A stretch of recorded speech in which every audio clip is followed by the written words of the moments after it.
What is going on, everybody? It is Tuesday night. Time to talk some football. I feel like we haven't done this in like a long time now, BD. Dude, I was just thinking that I think we had a couple shows, but Yeah, it's it's been only a minute. been a couple of weeks. Yeah, But yeah, but we've it feels like forever because we've had so much happen with football, right? With the Continental Football League, and then the end of the season, and then a little bit of conflict and drama with that we'll talk about a little bit later. Um, but then we're winding down with a couple of the arena leagues, and the preseason camps are kicking off, and there's just so much going on, and yeah. we've just kind of missed quite a bit of it. But anyways, obviously I'm SAJ. I'm coming to you live today from the Gadzooks Skate Shop in North Star Mall. I don't think I've used that one Damn, before. that's a good. Um, I don't think you have, and I am surprised. Like yeah. that's a Well, really good. That's a really good one, dude. I am proud of you for that one. That is fantastic. that one holds a special memory for me because that's where I got my first real skateboard. It was a Christian Hosoi mini street model with the OJ2 trucks, and I can't remember what wheels I had, but yeah, Man. that was my first real skateboard, and I loved Dude, it. that I completely forgot about that place, man. That's memory lane, dude. I used to go there all the time. Yes. But what is up? I am BD. You know what? Mine's not that impressive today. So after Gadzooks, uh, I'm gonna come at you from the Senior Mango Studios, which it was just a little fruiteria that was off of West Avenue that I really like going to, and just really I found out recently they closed. I was kind of bummed because I actually wanted to go there and looked them up. I was like, well, damn, they're permanently closed. That sucks. Kind of ruined my day. So. I feel like I know that place. I'm sure I've seen it. Um, Probably, yeah. It's right. It's right. It was right there, West Avenue, 410. There was like the drive-through beer store right there, or whatever. So yeah, you gotta love so drive-through beer store, right? that's right. But okay, so definitely want to give a shout out to a couple of our friends. Hopefully, one day we'll make these folks our sponsors. But first and foremost, Velada vodka that's made right here in good old San Antonio. Some of the best vodka that we've actually had. We were set up across from them at the tailgating, and it was kind of a contest. They had some pretty darn good mixed drinks, man, especially It that did. watermelon. Some good stuff. So if you're out at the local liquor store, Specs or whoever, make sure you check out the Velada line of vodkas and mixes and stuff. I think you'll be pleasantly surprised, and you'll be supporting a local business. And then, of course, Bangers Fireworks. So you can't really go visit them right now, but you can get ready for New Year's. Yeah, Um, you can wait. You can wait in about 6 months or 5 months, I guess. Uh, Go visit them again. Just jot the locations down. yes, and then of course our friends at Alamo Pits and Grills. I forgot to do a graphic for them, and then of course Big Red because Big Red's awesome. It's made right here in Texas, and who wouldn't love that? Now, the guest that we have tonight, phenomenal player, tons of football experience. I really can't wait to get into it. But this is an extremely explosive defensive end. He's got a ton of experience, just in several different areas. Very high energy player, and especially now after having some of the coaching that he's had, this guy is going to be a force to be reckoned with.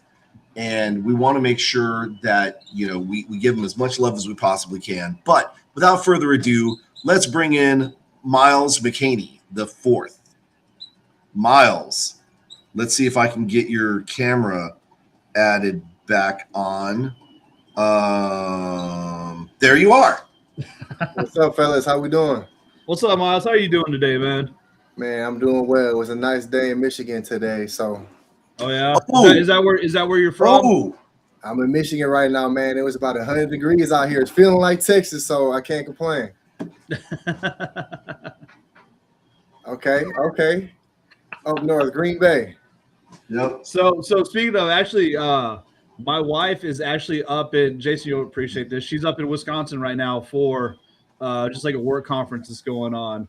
I'm So she is she's a little pissed off that we're actually colder down here than they are. So Yeah, it's a hot one.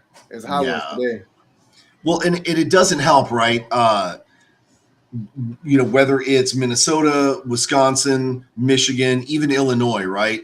It really is kind of, the land of 10,000 lakes, and all that water mixed with the heat, crazy humidity, and then you got mosquitoes as big as birds, and I mean it's just wild up there, man. But I wouldn't want to be anywhere else during the normal summers when it's like 75 on the 4th of July and you've got that lake right there. So you can't complain about that. So, okay, we have a lot to talk about.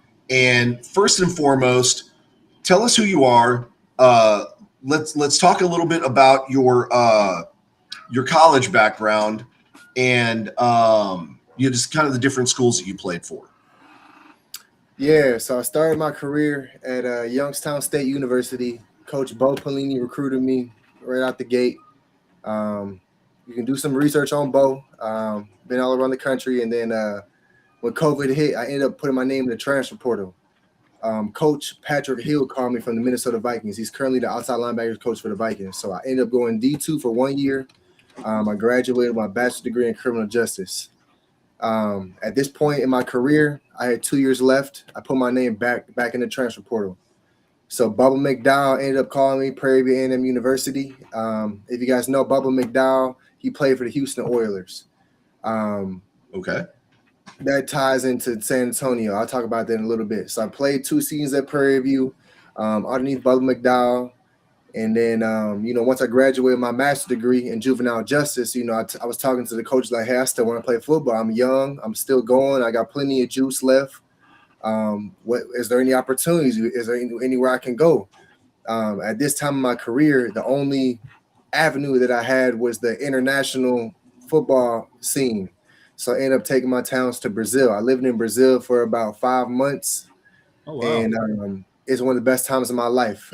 Coach Johnny Mitchell was my coach in Brazil. Johnny Mitchell was a first-round draft pick in 1992 to New York Jets, tight end from Nebraska. So I spent 5 months with Johnny Mitchell, breakfast, lunch, and dinner, practice. So we basically lived together. And it was great to be in that position just to soak up the knowledge in the game from a player that has lived and breathed and been where I want to be. So upon returning to the USA, I got a call from the Memphis Showboats. So the Memphis Showboats ended up bringing me into camp. I got an opportunity to compete at a high level. And then once that time passed, 2026 hit. San Antonio Toros was created. Jerry Glanville was the defensive coordinator. Stan Bell was the head coach. I ended up receiving a call from them. At this time, I was actually committed with the Albany Firebirds. So okay. I want to play 11-on-11. I want to be outside. The main goal is Canadian NFL. So this new league is the closest thing to that, considering we had the fourth quarter with the continental shift. So we get 3 downs. We got Canadian rules. And I started playing with this team this past summer, the San Antonio Toros. So it's been every step of my journey, I've been noticing that it's coaches that are just continuously growing. It's just going up, going up, going up. So Jerry Glanville, it's probably the best team I've ever been on. We got guys that have been with the Patriots, with the Seahawks, with the Falcons. And I'm getting a chance to compete side by side by these other athletes that have been in the spot that I want to be in. So it's like I'm going in the right direction. You know what I'm saying? I know I'm getting better. I know it's, it's every team I've been on is better. So I'm just being patient. I'm trusting the process. And I was really thankful to be a part of the Toros this past season. So kind of what real quick, while you were, kind of going through your history, what I gathered is you're surrounding yourself with a ton of football knowledge just from coaching staffs. Yeah. Definitely. Every place I've been at. So let me ask you this. How has that affected your gameplay, right? You're each step of the way, you're getting surrounded by, better and better, more legendary coaches. you know, I don't want to say you reached the pinnacle with Jerry Glanville, but that's pretty damn high peak right there. So how's that affecting you, your gameplay, the way you're reading the game, just in general? Where are you at right now compared to kind of like, you know, where you at with the showboats or before that? Now I feel like I'm a completely different player. My knowledge of the game and just my approach, my mentality to preparing in meetings and film and asking questions fluently to the coach and just having conversations. You know, I would sit with Jerry at breakfast time and, you know, we're talking about the game plan. And, you know, even breakfast before practice, you know, the same day. And, you know, I'm just every opportunity that I had to interact with the staff or the coaches, you know, I'm asking questions, I'm picking their brain and applying their knowledge to my game. And being on the Toros, this is the fastest I've ever been able to play. You know, Jerry made it really simple for me. You know, match, rat, trigger. You know, it's very, hey, the back of my side, my match. You back away, you know, rat, trigger. So it's like I'm able to play fast, and Jerry let me do that. So if you guys don't know who Jerry Glanville is, you know, everybody who's watching, I definitely suggest you do your research, do your reading. And, you know, this is a legendary coach. So I'm just happy to be able to be coached by one of the best. Oh, yeah. Yeah, there's a couple of coaches in the game that if I were in your position, I would want to be coached by. One of them, of course, would be Wade. You know, he's kind of like everybody's grandfather, and he really does, you know, he puts his money where his mouth is. He goes out of his way to help players. Doesn't matter what team you're on. If he sees something that he likes about you and he thinks that you've got the talent to make it to the next level, he's going to advocate for you, right? Well, Jerry Glanville, exact same thing, right? He's you know, probably much more soft-spoken in his, you know, in his point in his career now than he was. But man, that guy used to be a rabble rouser. He used to create all kinds of havoc, and he would 100% advocate for all the players that he thought, you know, deserved a chance, stuff like that. I mean, there's a reason why he was a head coach for such a long time. So I'm just saying. Absolutely. So, so we walked kind of through your time with college and you know, going into the UFL and then now here in the Continental Football League. Do you remember saying a quote about where you would see or where you see yourself in 5 years? I think I do. I think I was asked that. Yes, it happened to be with Prairie View A&M. It's your answer was you saw yourself as a professional football player in 5 years. How is that vision coming along for you? Because I mean, let's be realistic. You're already a professional football player. You've gotten paid for your craft, right? Yeah. So how are you coming along with that? Are you tracking along with your plan? Are you ahead of schedule? Where are we at? I feel like, you know, sometimes I feel like I'm right on track, but sometimes, you know, I don't question the process, but I know I'm right on time. So it's like you're waiting on God's timing, and you know things are gonna move and open up when they're supposed to. I feel like every step of my professional level has taught me something different to help me become the player and the athlete that I am now. So each place that I've been I've been able to pull parts of the coach, the knowledge and their expertise and apply it to myself.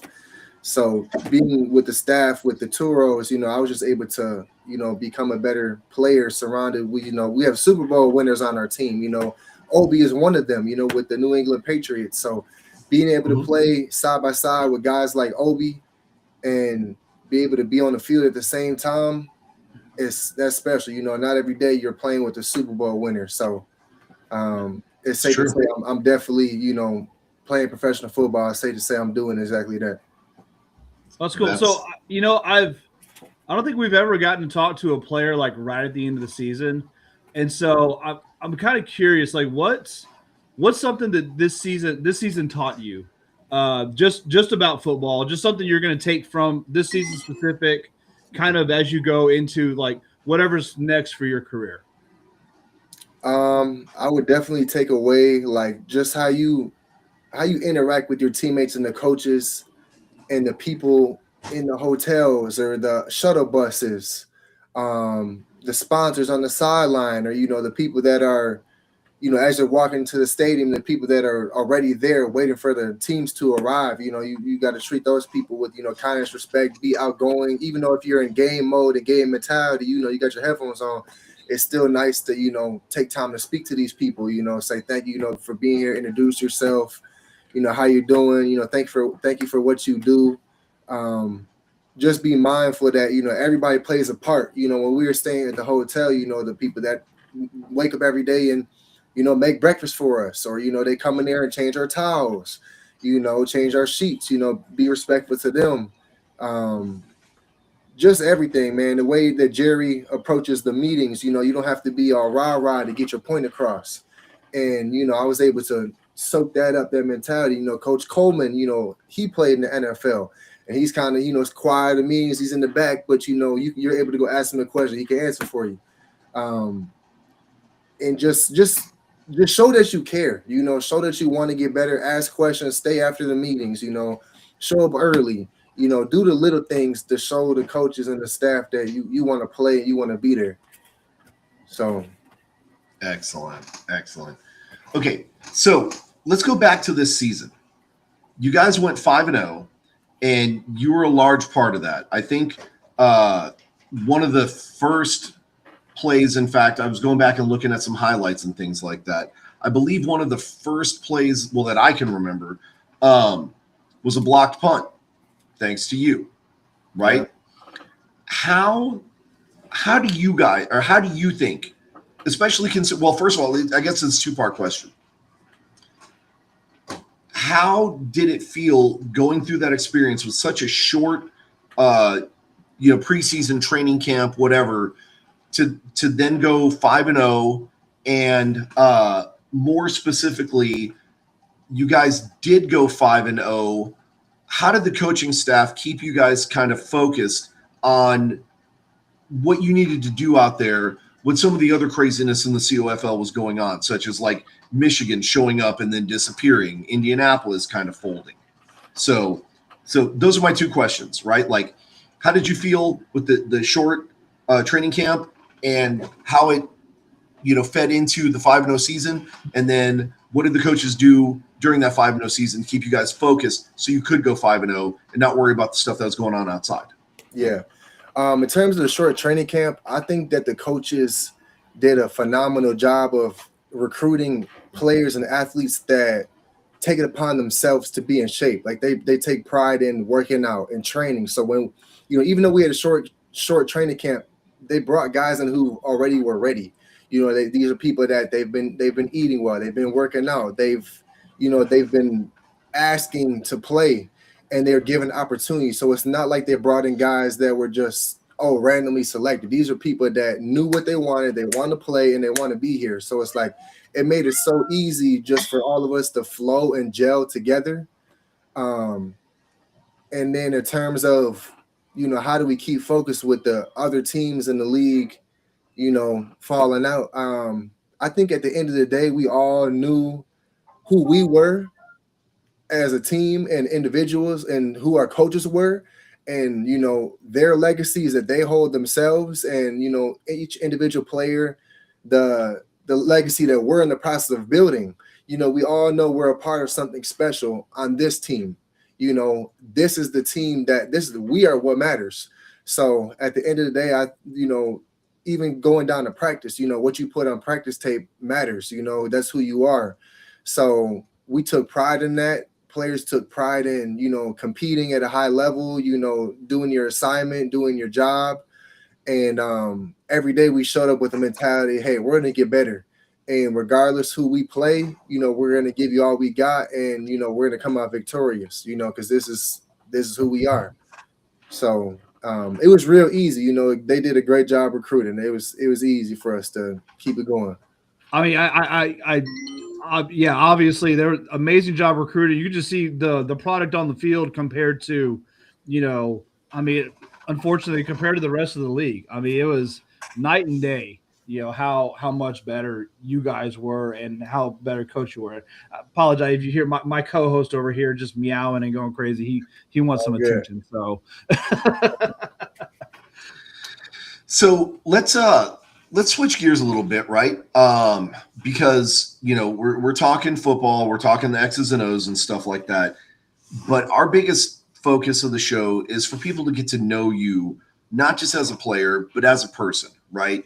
We find that it builds a much stronger bond when you know more things about people than just, hey, he's a defensive end, he can run the 4.3 and 4.6 or whatever, or the 40 and 4.6 rather, different stuff like that. Like, that's for the sports show guys. Like, we want to know the good stuff. So what was your favorite experience here in San Antonio? Like, did you have a favorite restaurant you went to? Did you find some, little hole in the wall that had some of the best breakfast tacos you've ever had?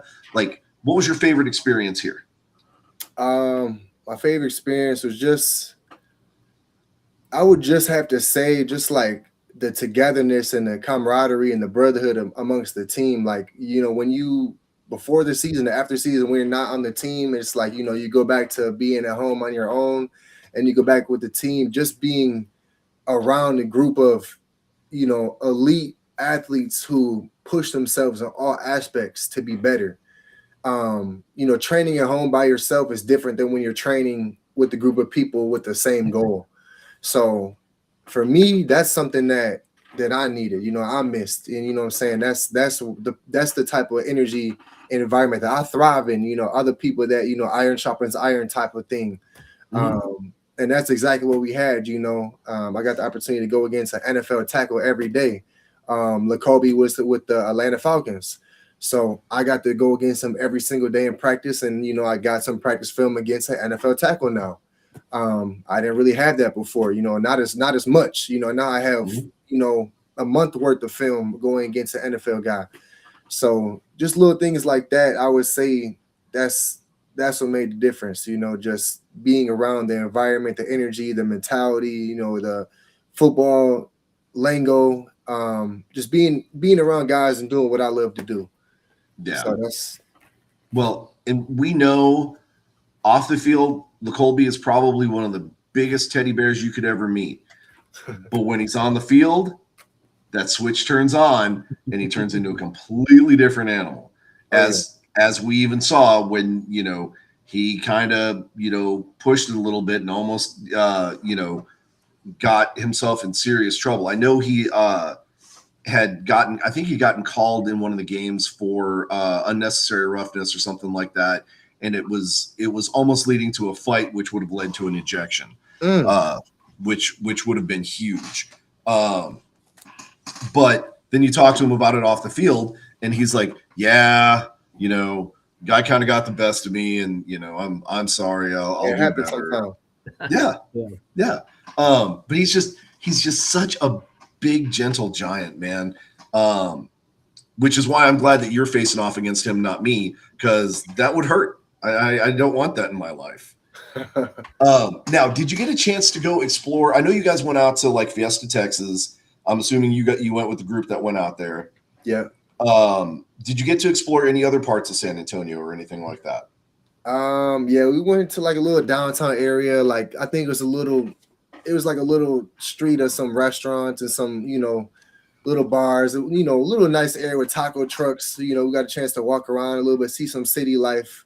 Like the Pearl area or like the Riverwalk area kind of? The Riverwalk area, and then wherever like the Lucky Duck is, there's little, some restaurants through That's there. the Pearl.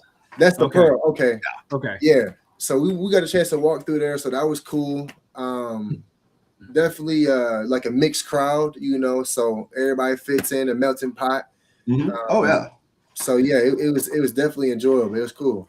So I don't know if you know this. One of San Antonio's, kind of primary revenue streams is tourism, right? Because of the Riverwalk, and we get like Final Four at the Alamo Dome and different things like that. That's why there's strategically those little things like the Riverwalk and the Pearl, things like that in those areas is to get more money out of the tourists, right? I mean, let's be honest. But even outside of that, there's some really cool places here. I'm hoping that you get the opportunity to move on to the next level. But if you do come back next season, we got to show you some more stuff here in San Antonio because there's so many little hidden gems here. Now, this next question, I want you to be 100% honest, and I'm going to put you on the spot on this, right? Gotcha.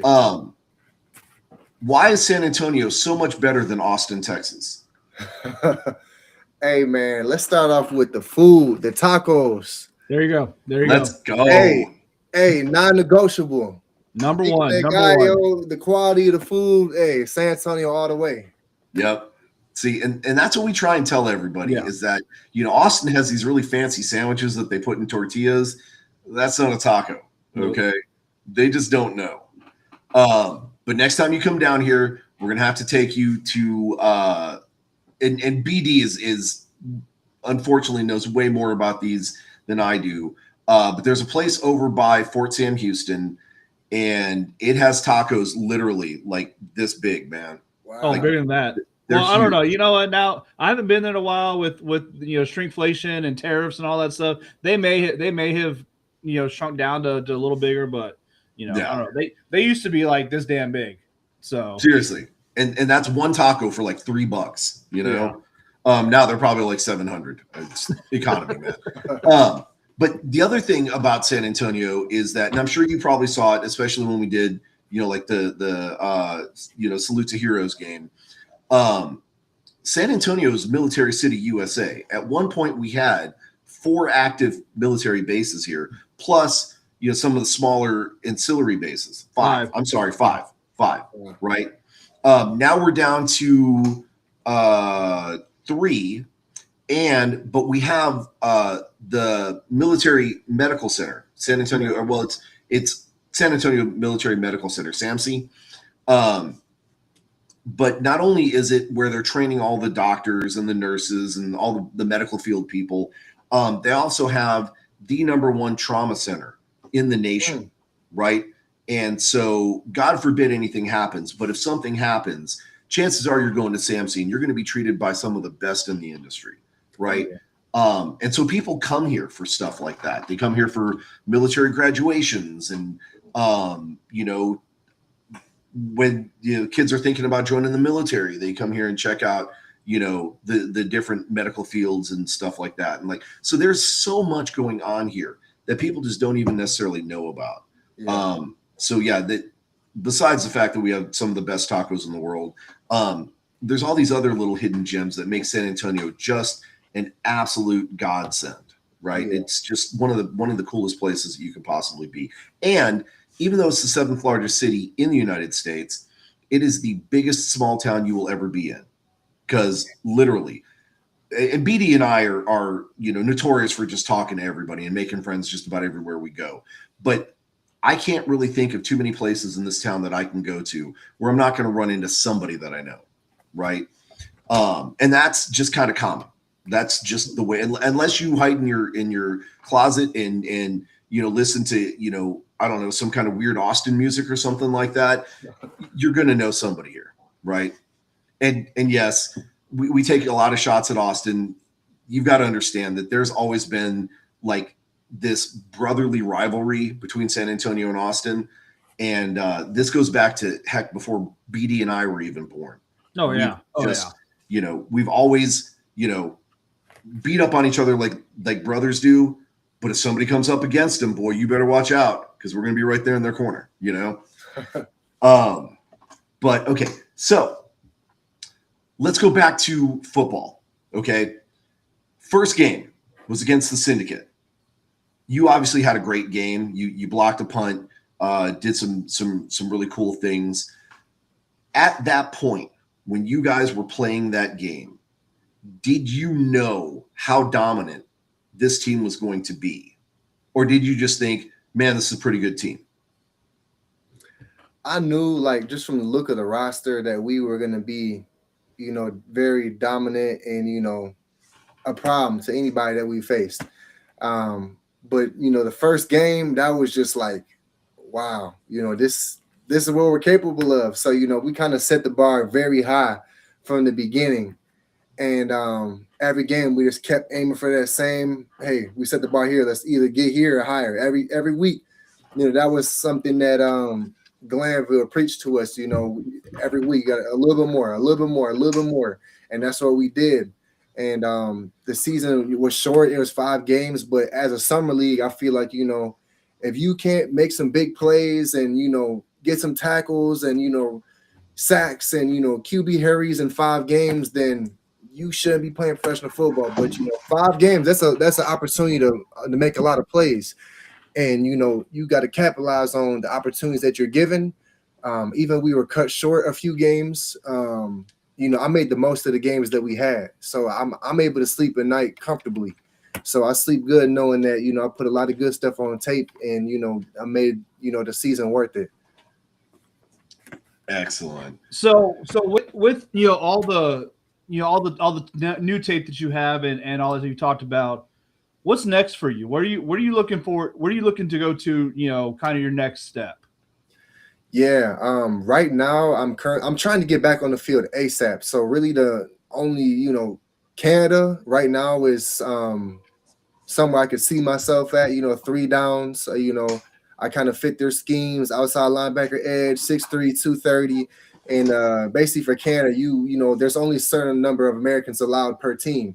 So right. I basically have to be better than the American that they have there right now. So that's kind of where I'm looking at, like, can I get in where I can fit in that? And then, obviously the NFL is, the number one goal. But, like I said, this thing has been going in steps. Each year has been a little more. So, I'm not down in the process. So, I'm praying I get a call soon. Canada would be lovely. NFL camp.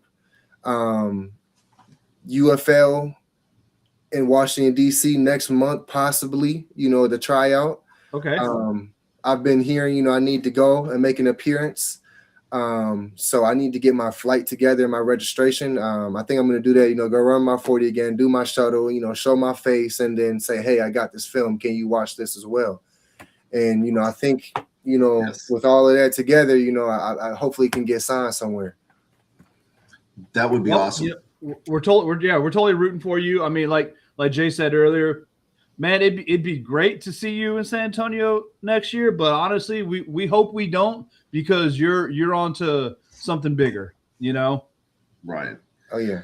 So let me ask you this real quick, because you kind of brought it up. With the the Canadian football and the continental shift and all that. What were your thoughts on that? Did you like that experience? Did you not like that experience? How did that work out for you?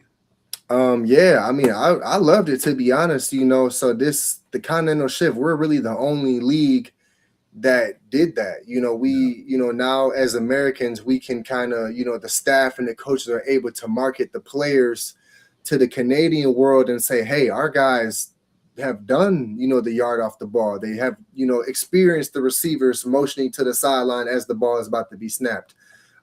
So we kind of have already seen the Canadian game here in this league. So, transitioning to Canada wouldn't really be a problem, because I've done this before. So I could see myself making plays in Canada as well. It'll be nothing new. So Excellent. So how much kind of a mental shift is it for you guys to do that in between the third and fourth quarter? Say, okay, hey, we're playing with a kind of a whole different rule set now. Just we gotta watch for 2 guys that are in motion. We got to do all this other stuff. Oh, it's second down. We got to treat it as third.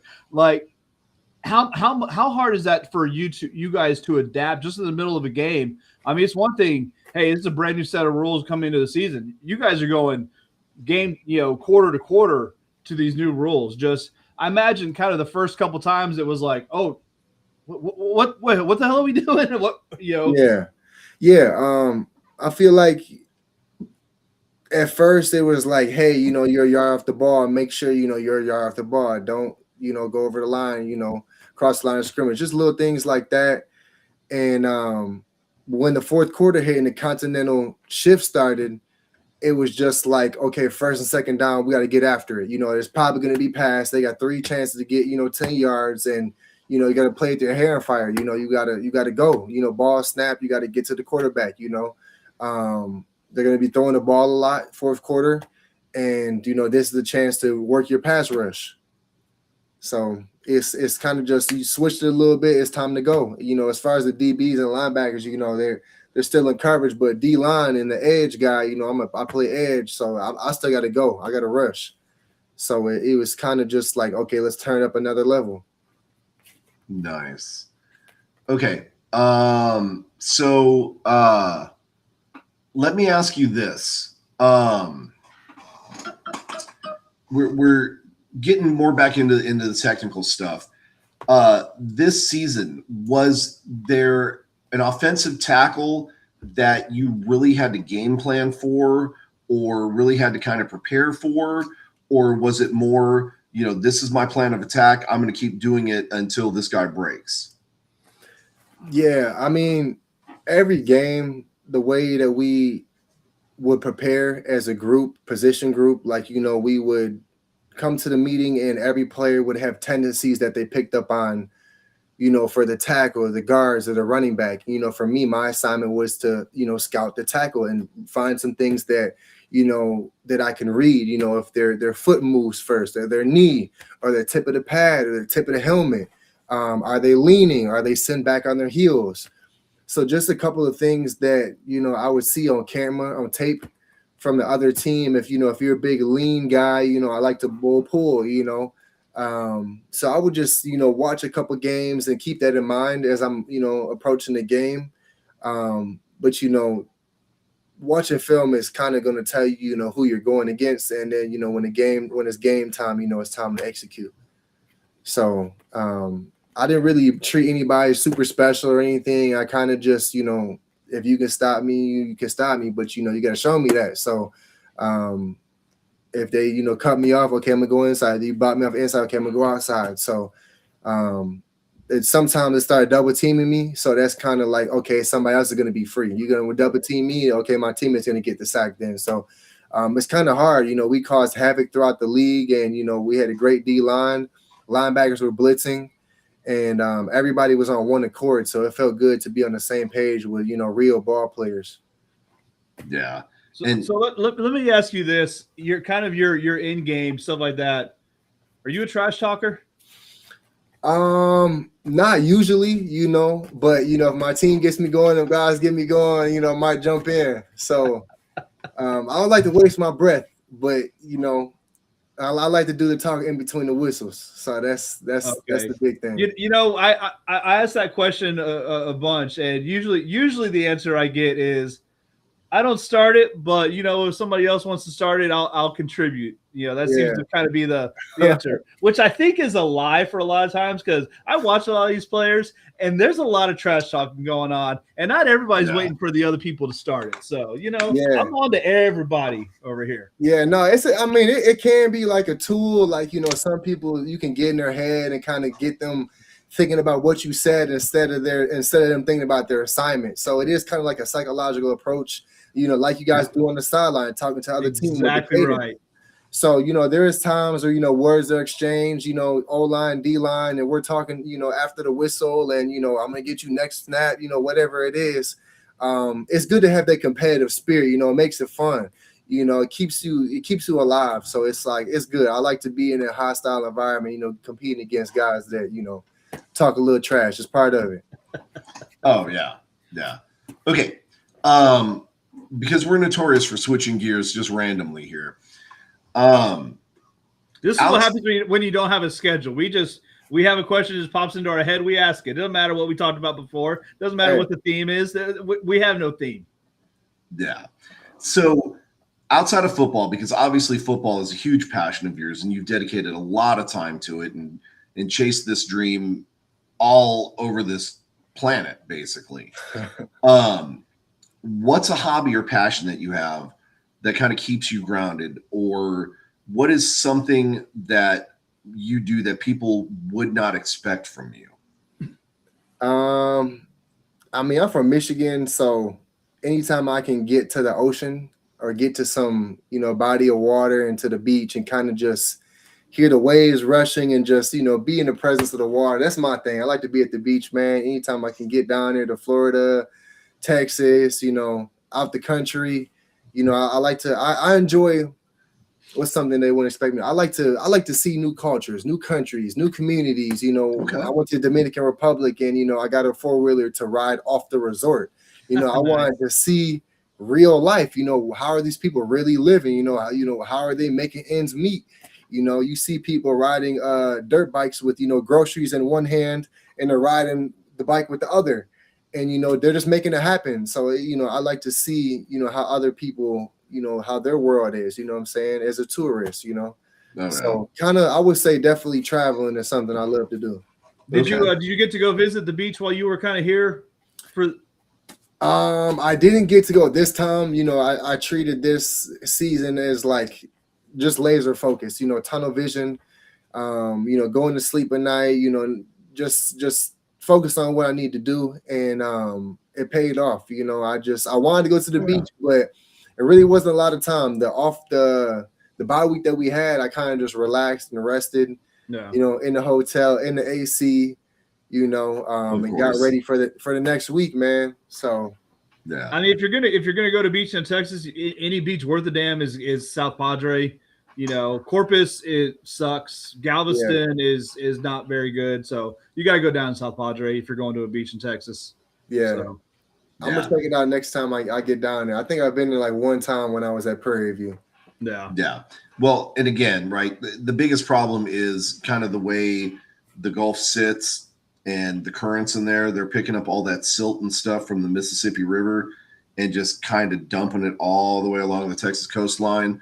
And so BD is right. You've got to go about as far south as you possibly can to try and get away from some of that. The waves are nice, don't get me wrong. But it's just that milky brown water, man. It's just the oil spill hasn't been the same, man. Yeah. It's not the same. But okay, so you had an incredible season. You've got some great films. We've talked about kind of, what the hope is for the next season, or what's next for you. This being, kind of a relaunch / rebirth of a league that, happened in the 1960s. What was your take on the entire league? Like, what was your take on your experience here as a whole? Was it a good positive experience? If you do come back, are you looking forward to more of the same, or do you expect, the levels of competition to step up? Like, talk to us just about that whole experience with the Toros and with the Continental Football League as a whole. Yeah, I loved it. The Toros, I mean, obviously we're the best team in the league, the best organization, the best front office, the best sponsors. Everybody involved with San Antonio Toros was lights out, no problems. The message to other teams in the league, y'all got to get together. Like, y'all got to get y'all stuff together in a hurry. Mm-hmm. The Toros is going to reload. We're coming back, and I know we got the target on the back, but, we're ready for it. People are training. We're preparing. We're taking care of our bodies in the off season. And, a lot of guys value this game and they hold it close to their heart, and they live like that, the way they live off the field, the way that they train, the way that they interact with people, how you do one thing as professionals, how you do everything. So a lot of these guys really live the professional way. And, being on a team like that where the expectations are high and it's easy to, meet them and reach them, that's what you want to be around at the end of the day. You want to be around high-level people, have high-level conversations, and you want expectations on you. You know what I'm saying? If there's no expectations, there's no point to be there. So in terms of the league, it was unfortunate the other teams fell out and they couldn't compete money-wise or whatever the situation was. Hopefully next year, they have some time to regroup and reorganize and, plan better. Whatever it is, finances. Hopefully they have some time to, collect. And because I know the Tours are here to stay. The Continental League is here to stay. And this was a good, rebirth season. First time back, and it's safe to say San Antonio Toros are the champions. We had the best coaching staff, the best roster, and like I said, everything was high level. You know what I'm saying, across the league. Like there's nobody else that can compete from the front office to the players. So, well, I mean, honestly, it seemed like the rest of the league was like, hey, you know what? This is the first year. We're kind of going to ease our way into it. And Toros were like, no, hell no. We're going to get, all this wealth of knowledge and NFL experience and just football royalty and a coaching staff, and then bring in, a ton of players with the knowledge, with, the ability. And we're just going to kick everyone's ass. That's basically what they did.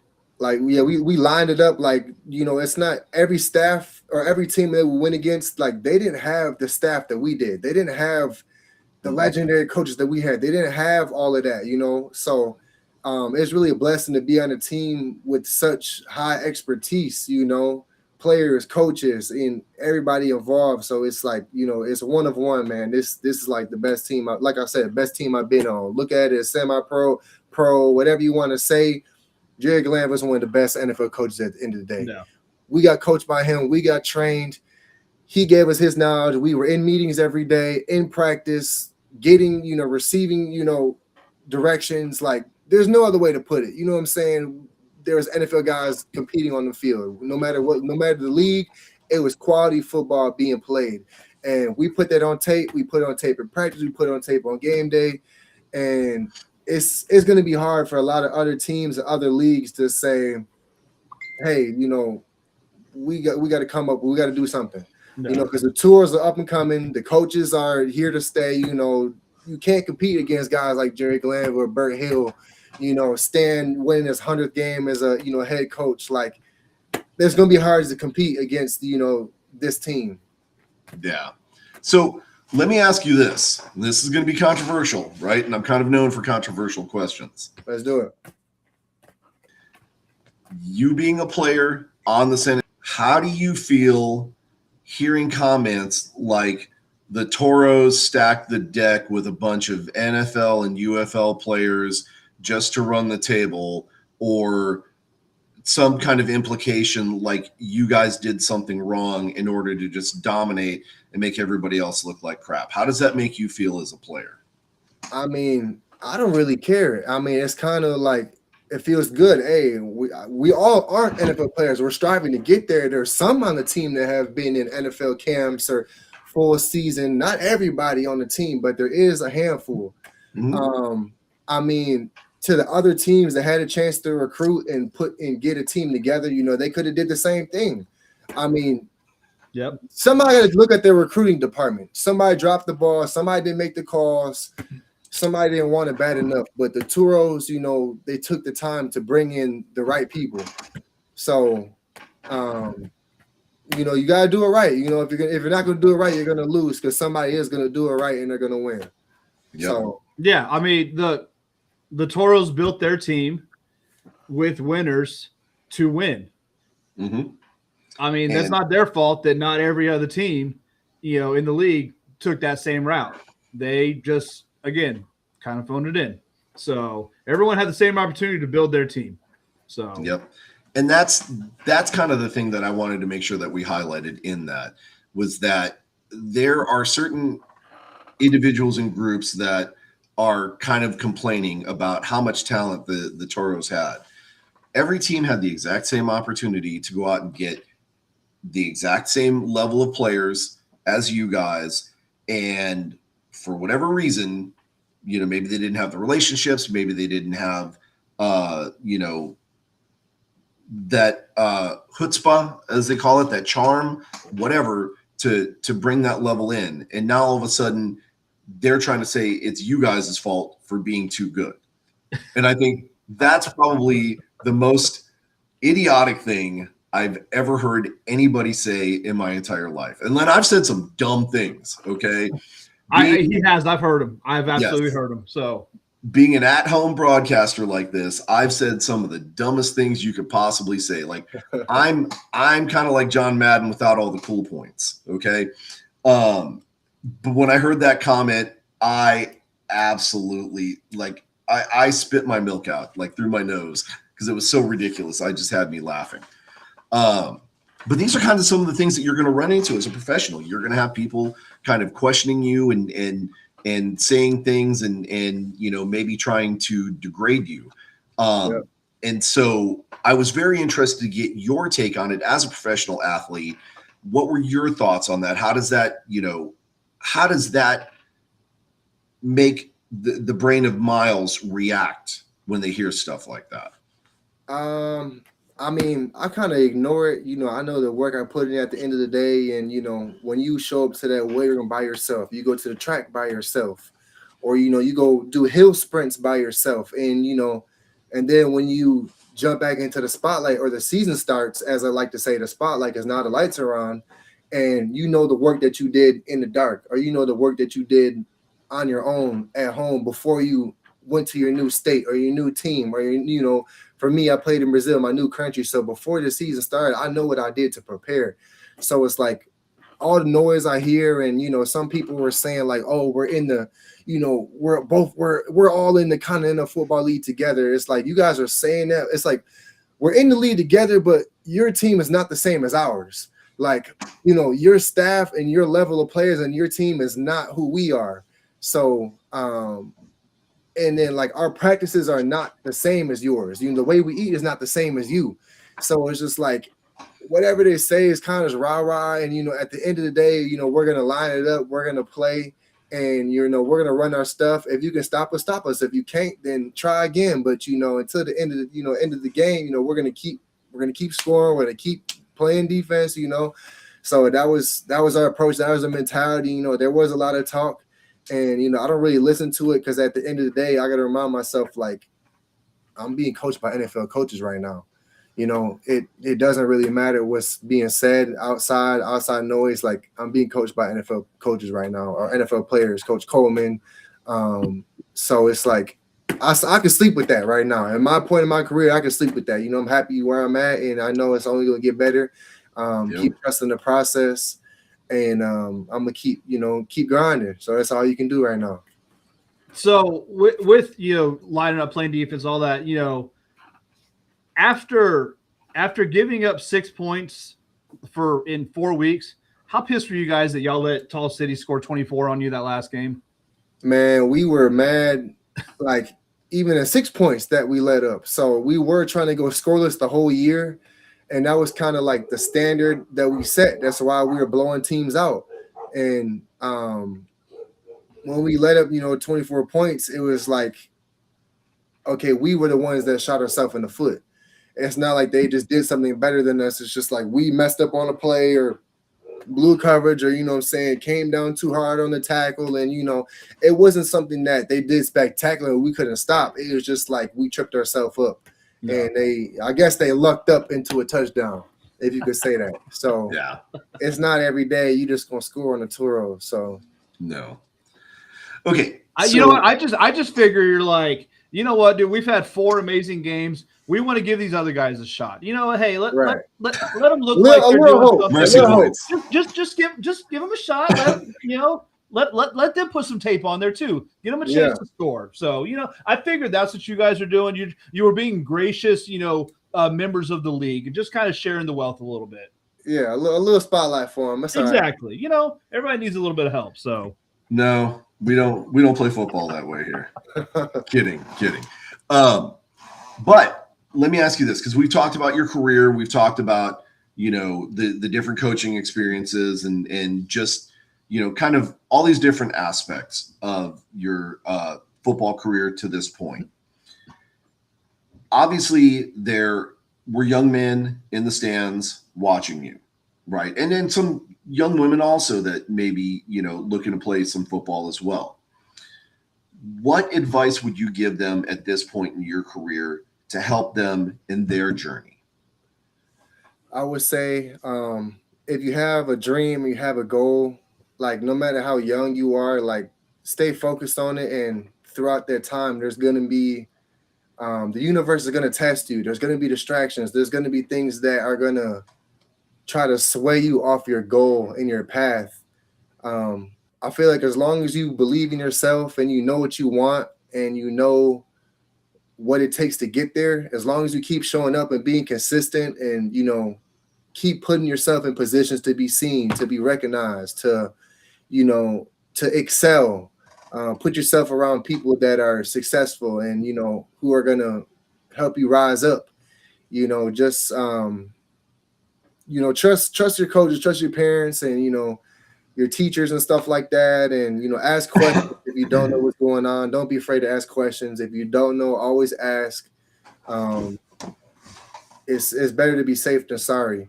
So yeah, just do the right thing and it'll all work out for you as long as you keep showing up and putting your best foot forward. Now there pardon me. There was one other thing. We talked about it with a couple of different players, kind of before the season and up, through the season up until like the last couple of weeks. But there was this uniting theme among all the players that I felt kind of bonded you. But I've noticed something different over the last, couple of interviews that we've done and things like that. At first, I thought it was the competitiveness, but it seems to be that there's also this underlying message of a belief in a higher power, right? How important, I mean, obviously, I'm assuming your faith is pretty important to you. Oh, yeah. How important was it, though, for you to be on a team full of like-minded individuals that have that same focus, not only on the game, but also on their faith and doing good work, being good stewards of, your craft and just being good citizens in general? Yeah. My faith is everything. My faith in Christ Jesus is everything to me. I've always been around the churches and, friends and, family, always, going to church on Sunday, listen to some worship in the house or whatever it is. But when it came down to the team and for example, I'm bringing one player, Wesley. Wesley played linebacker. Wesley was with the Seahawks, and there's another NFL team that he was with. But Wesley was younger than me, and he's been in the league for a camp or whatever it was. And he's somebody that I bonded with. We got really close, and we talked about our faith. And like I said earlier, iron sharpens iron. So Wesley was one of those guys that we spoke about our faith, and what's done in the dark always comes to the light. Trust the work you've put in. And it'll take care of itself. I remember it was like week 1, I'm asking Wesley about after the season, what is it going to look like? What team, yada, yada. He's like, man, focus on practice today. Focus on today. And then practice will be over. He's like, okay, we're putting football away for today. Like sometime I got to disconnect and then regroup and refresh and come back. So it was like the mental health on the team was healthy. The approach was very healthy. And the guys, when it was time to unwind and, when we went to eat at some of the sponsors, restaurants, and we could all just hang out as a team and just vibe and just talk and ask about at home life.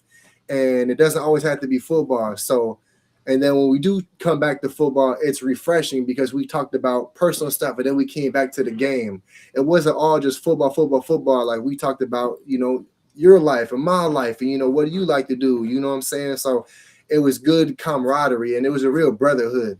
And it was amazing. That's that type of team. That's what you want to be on. You want to be on a team like that. Excellent. Awesome. Excellent. Now, just a couple more questions.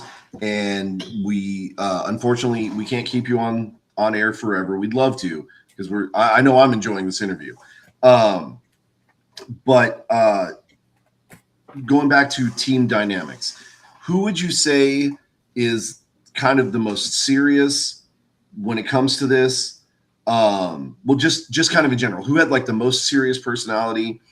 And then opposite side, who's the biggest jokester? Like who's the biggest, person cutting up and having fun and, when it was appropriate? Hopefully they wouldn't cut up in, meetings and stuff like that. But who are those two people?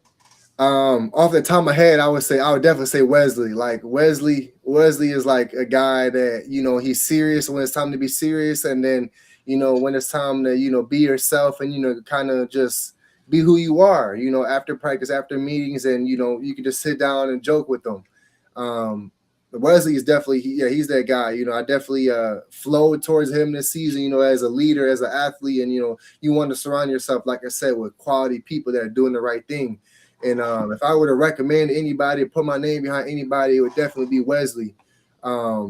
Wesley is that guy, so he deserved to be in the camp as well. Takes the game very serious. His recovery, his process leading up to practice, his warm-up routine. If you ever seen this guy warm up, he takes it very seriously, and then it shows up on the tape. It shows up on game day. So Wesley is somebody that I definitely, see myself. I'm like him, or we're similar in terms of our approach to our mentality. Wesley, I'm gonna say Wesley. I'm gonna stick with one. I can't name two, but I'm gonna say Wesley for sure. That's that guy. Okay. See, and I was kind of thinking Cam would be in the discussion there somewhere. Cam was going to be my pick for the Joker. Offense, though. We were with the defense. Yeah. But Cam is just that guy where he apparently hasn't met a single stranger in his entire life. He knows everybody. He's kind of like the mayor of the Continental Football League, or at least a dignitary or something, because he knows everybody. But he's also that guy that you can just tell there's a little bit of a mischievous streak there. Like he's cutting up and playing the practical jokes and putting shaving cream in people's shoes and stuff like that, which we need to get him back on the show and poke the bear a little bit, get him stirred up again. Because he says he doesn't talk trash first, but yeah, you can get him fired up pretty quickly. Yeah. Now, one last question. Yep. Right, the season is over. Are you still in contact with a lot of the guys? I'm assuming you're still in contact with Wesley. Are you in contact with any of the other guys? And are you guys keeping tabs on each other, checking in, and making sure you guys are doing your off-season work to be prepared for the season? Yeah, I just actually talked to Wesley. I talked to Lacobe actually today. Lacobe, asked me how I'm doing. He asked me some things with Huddle, how I do my highlight tape, yada yada. I talked to Coach Glanville a couple of days ago. Coach Alex, me and Coach Alex been in touch. But yeah, a lot of those guys, I post like my workouts and my meals, they keep up with me on Instagram, man. I see them checking in, it's good to see, proof of life, you know what I'm saying? You see them on the phone, so it's not every day we get on the phone, but I talked to Obi as well. Obi is another guy, Super Bowl winner. I called Obi up. When I called him, I think he said he was on the way to the beach, after his workout or something. Yeah. So I've been in touch with a couple of those guys, and it's good to see that we're keeping up with each other still. Football is like a family thing. Once you play in a team with guys, it's kind of like the few that you grew with throughout the season. You keep up with them, so it's good to add some more football family. Oh yeah, very awesome. And this really is a large community, no matter what level you're at, because there's so few. Hang on, I'm getting an alert on stupid TikTok blowing me up over here. Anyways, this is a community. Whether you're at the pinnacle of the NFL or you're at, and no, I don't say this to be disrespectful, but like if you're at one of the smaller arena league teams, it is still a family, right? And you guys are all connected in some way, shape, or form.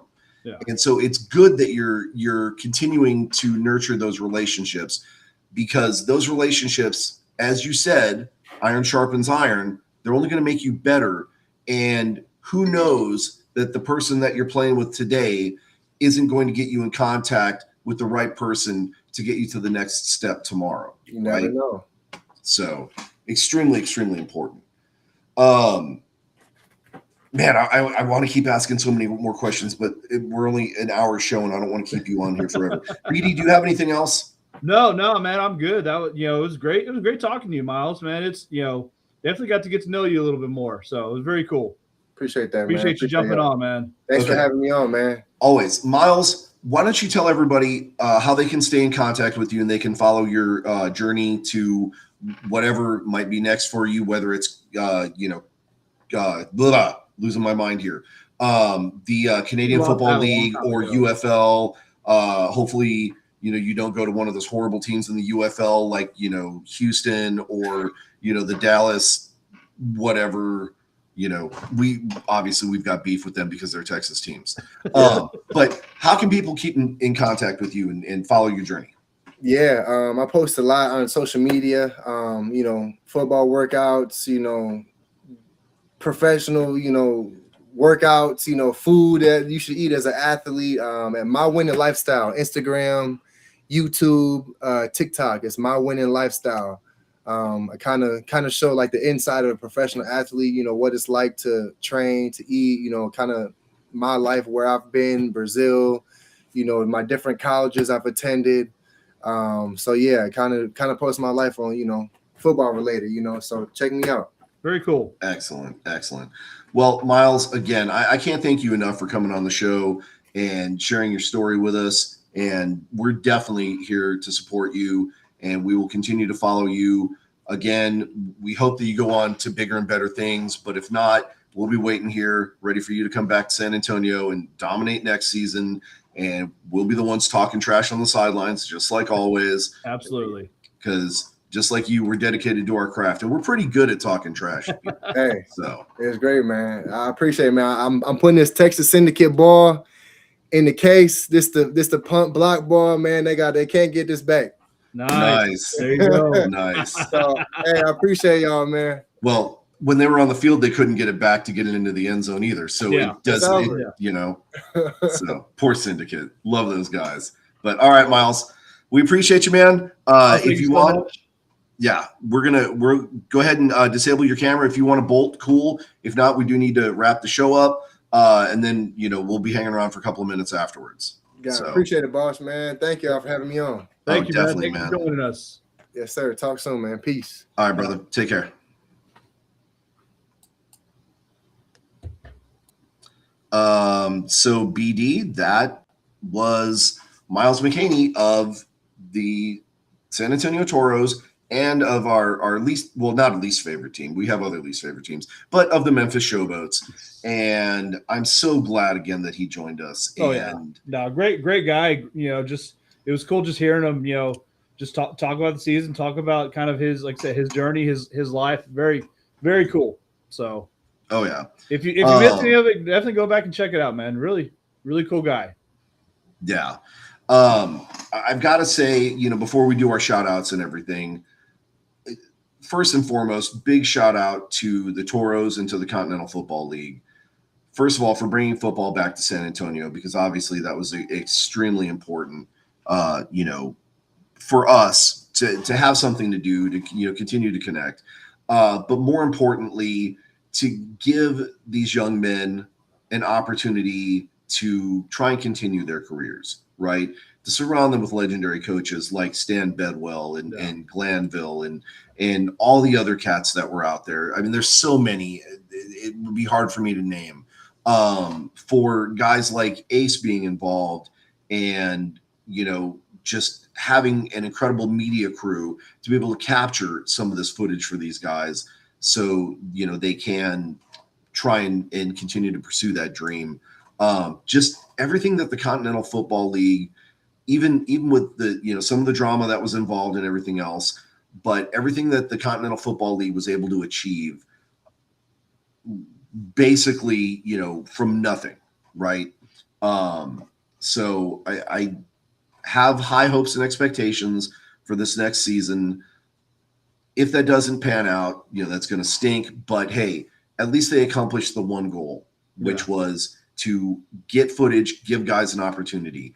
And I'm going to be very interested to keep track of all these guys, not just with the San Antonio Toros, but with all of the teams, the Tall City Black Gold, the Austin Syndicate, the Cincinnati Dukes, and just see what opportunities present themselves because of this one experience that they have. Yeah, for sure.